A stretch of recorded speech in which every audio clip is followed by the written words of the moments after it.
এই আজি অলপ দিনৰ আগতে ইঞ্জিনিয়াৰ আহি চালেহি চাই পেলাই ক'লে আমিতো একো কৰিব নোৱাৰো, আমি ওপৰলৈ লিখি কৰিম, তাৰপিছতহে আপোনালোকক ফাইনেল ৰিজাল্টটো দিব।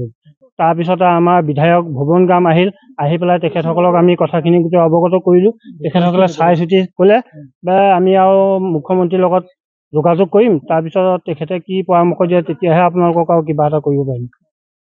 তাৰপিছত এতিয়া সহনীয়তা ক্ৰমান্বয়ে আমালৈ গৈ আছে আৰু গৈ বাট চাই থাকিব নোৱাৰো। সেইকাৰণে আমি ৰাইজ মিলি এই বাঁহ চাহকে কাটি যেনে তেনে বোলো এই ঘৰকেইটা পৰিয়ালকেইটা কেনেকে ৰক্ষা পৰে সেইকাৰণে আমি বিলতীয়া গাঁৱৰ বাসী ৰাইজে সকলোৱে মিলি বাঁহ চাহ কাটি দিবা আমি নৈখনত এইটো প্ৰটেকশ্যন দিবলৈ আগবাঢ়ি ওলাই আহিছোঁ।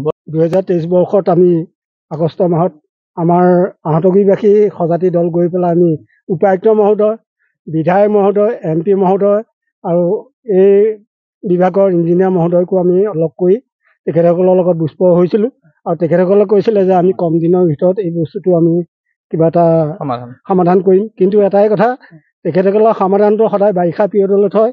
সেয়েহে আজি আমি ইয়াত যিটো তিক্ততা ভুগিছোঁ আৰু তাৰ ভিতৰত আৰু এটা কথা হৈছে কি, আমি আমাৰ গাঁৱৰ সমস্যা যি ওপৰত নিৰ্ভৰ কৰা নাই, আমি সদৌ আহতগুৰিবাসীৰ ওপৰত নিৰ্ভৰ কৰি আমাৰ আহতগুৰি এটা পৈতৃক সম্পত্তি ব্ৰহ্মপুত্ৰ কৰালগাঁৱত যাব লাগিছে।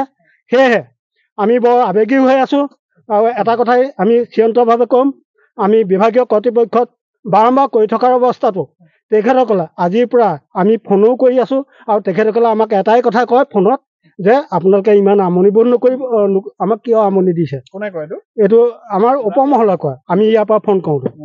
সেয়েহে আমি এটা কথা ইয়াত দুখিত।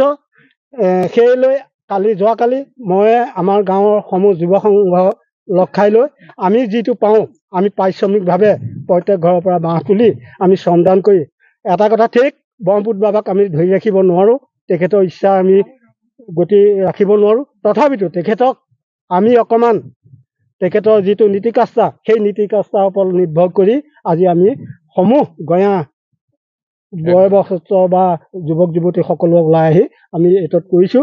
বিভাগীয় কৰ্তৃপক্ষত লগ কৰিবলৈ যথেষ্ট অসুবিধা হয়, যিহেতু নেকি আমি এইপিনে যাবলগীয়া হ'লে আমি দেৰগাঁও, যোৰহাট আৰু কমলাবাৰী গৈ পাওঁগৈ। তাত হয়তো গৈ পেলাই আমি হয়তো সেইদিনা তেখেতসকলক লগ নাপাবও পাৰোঁ আৰু তাত থাকিবলগীয়া হ'লে আমি কি হয়, আমি নিজৰ পকেটৰ পইচা খৰচ কৰি ভাড়া ৰুমত থাকিবলগীয়া হয়। পাছদিনা লগ কৰিলেও তেখেতসকলে আমি এটাই কথাই কৈ আছোঁ যে এই বস্তুটো প্ৰথম বেম্বো প্ৰটেকশ্যন দিছে, তাৰপিছত RCC পাকুমান দিলে, তাৰপিছত জিঅ' বেকৰ চেংচন হ'ব বুলি কৈ আছে। কিন্তু জিঅ' বেকৰ চেংচন হোৱালৈ আমাৰ তাৰমানে গঞা ৰাইজ ব্ৰহ্মপুত্ৰ কৰালগাঁৱত যাবলগীয়া হৈছে। সেইলৈহে আমি এইখিনি কামত আগবাঢ়িছোঁ। যিকোনো খবৰৰ বাবে যোগাযোগ কৰক আমাৰ এই নম্বৰত 7099017330 আৰু 7099017110।